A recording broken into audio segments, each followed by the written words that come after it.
ಬಾಹ್ಯಾಕಾಶದಿಂದ ನಾಳೆ ಶುಭಾಂಶು ಶುಕ್ಲಾ ವಾಪಸ್ 4 ದಿನಗಳ ಕಾಲ ವಿಳಂಬವಾಗಿ ಭೂಮಿಗೆ ರಿಟರ್ನ್ 4 ಗಗನಯಾತ್ರಿಗಳಿಂದ ವಿದಾಯದ ಭಾಷಣ.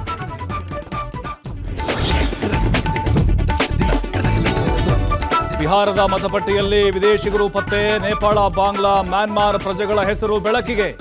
ದೇಶಾದ್ಯಂತ ಮತಪಟ್ಟಿ ಪರಿಷ್ಕರಣೆಗೆ ಆಯೋಗ ಸಿದ್ಧತೆ. ಹೈಕಮಾಂಡ್ ಬುಲಾವ್, ಮತ್ತೆ ದೆಹಲಿಗೆ ಸಿಎಂ. ಇದೇ ಜುಲೈ 30ಕ್ಕೆ 2ನೇ ಬಾರಿಗೆ ಭೇಟಿಗೆ ಸಿದ್ಧತೆ. ಅತ್ತ ಶಿರಡಿಯಿಂದಲೇ ದೆಹಲಿಗೆ ತೆರಳಿದ ಡಿಸಿಎಂ ಡಿಕೆ. ಖರೀದಿ ಮಾಡಲು ಕಾಂಗ್ರೆಸ್ ಶಾಸಕರೇನು ಹುಣಸೆ ಬೀಜಾನ? ಆಪರೇಷನ್ ಕಮಲ ವದಂತಿಗೆ ಎಂಬಿ ಪಾಟೀಲ್ ತಿರುಗೇಟು. ಸಿಎಂ ಸಿದ್ದರಾಮಯ್ಯ, ಡಿಕೆಶಿ ಅವರೇ ವ್ಯಾಪಾರ ಮಾಡ್ತಿದ್ದಾರೆ ಎಂದ ಜೋಶಿ. ಪತ್ನಿಗೆ ಡಿವೋರ್ಸ್ ಕೊಟ್ಟ ಬಳಿಕ ಪತಿ ಫುಲ್ ಖುಷ್. 40 ಲೀಟರ್ ಹಾಲಲ್ಲಿ ಮಿಂದು ಸಂಭ್ರಮಾಚರಣೆ. ನಾನೀಗ ಫುಲ್ ಫ್ರೀ ಎಂದು ಕೂಗಿದ ಅಸ್ಸಾಂನ ಮಾಣಿಕಲ್.